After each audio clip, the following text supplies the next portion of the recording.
انہیں اس عمر میں ایک ایسے وجود کی اشد ضرورت ہے جو سارا گھر سنبھال سکے تاکہ ان کی پریشانی ختم ہو سکے۔ جب بھی میری ان سے بات ہوتی ہے وہ یہی کہتی ہیں کہ میں تم کو شادی پر آمادہ کر لوں، چاہے تم کسی بھی لڑکی کو سلیکٹ کرو وہ اسے بیاہ کر لے آئیں گی۔ نواز نے تفصیلی بتایا۔ شارق نے کھانے سے ہاتھ کھینچ لیا۔ آج کل یہ ٹاپک ہم دونوں کے درمیان کچھ زیادہ ہی ڈسکس نہیں ہونے لگا ہے؟ شارق نے کہا تو نواز ہنس دیا۔ ہونا بھی چاہیے، تم سے عمر میں چھوٹا ہوں لیکن شادی کر رہا ہوں۔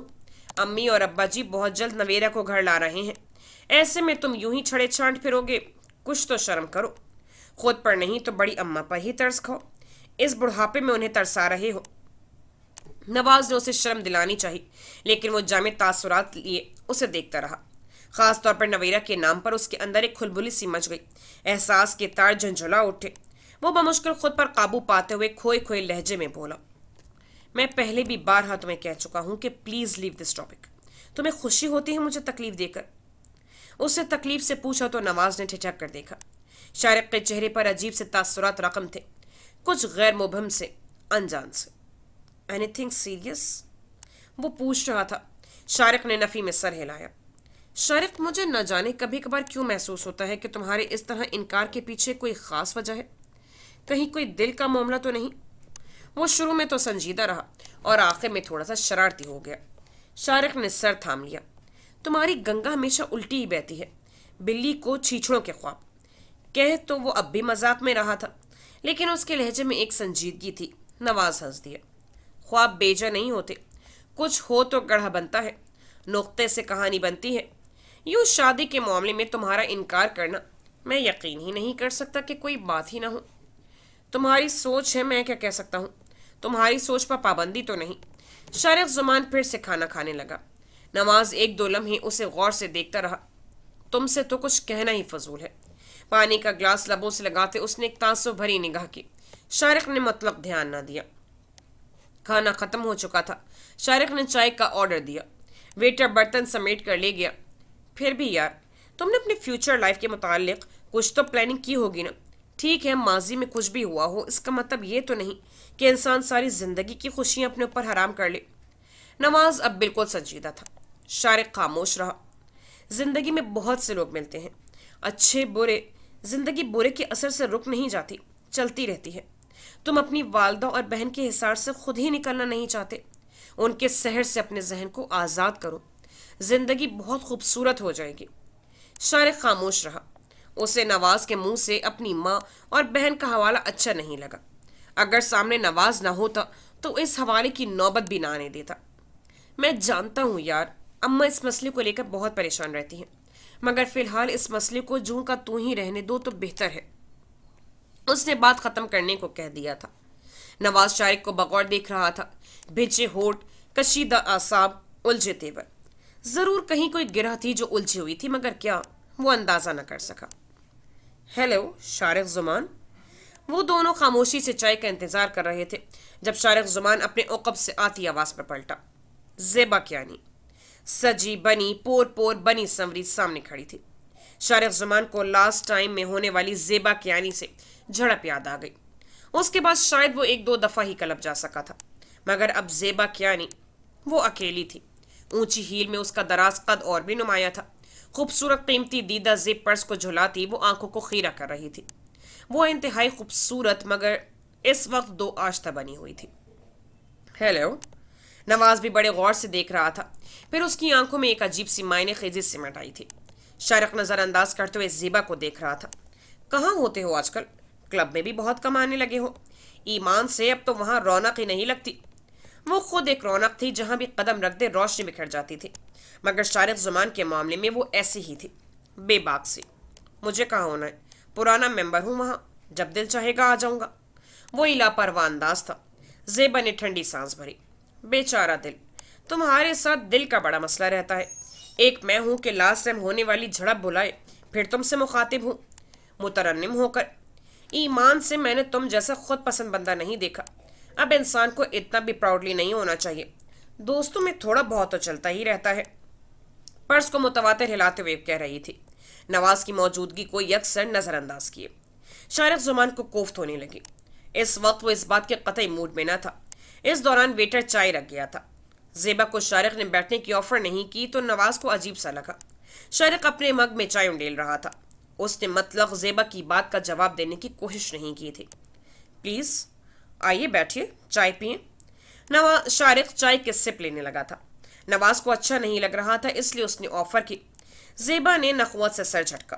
شارق کا نظر انداز کرنا بہت کھلا تھا۔ نو تھینکس، بن بلائے سلام دعا کر لیتی ہوں، لیکن بن بلائے مہمان کبھی نہیں بنتی۔ خود پسندی مجھ میں بھی حد سے زیادہ ہے۔ میرے پاپا کا ڈیلیگیشن آیا ہوا ہے، ان کے ساتھ میٹنگ ہے۔ بڑے دنوں بعد شارق کو دیکھا تو رک گئی۔ اوکے اینگری ینگ مین، پھر کبھی ملیں گے۔ باقاعدہ سی یو۔ وہ پرس ہلاتی ہلاتی چلی گئی۔ نواز نے اب تعصب سے شارق کو دیکھا۔ بڑے افسوس کی بات ہے۔ چلو سیدھے منہ بات نہ کرتے تو کم از کم جواب تو دیتے۔ تم اس معاملے میں کچھ نہیں جانتے، اس لیے کچھ بھی کہنا فضول ہے۔ میں جانتا ہوں، تم ہو ہی ٹھیٹ۔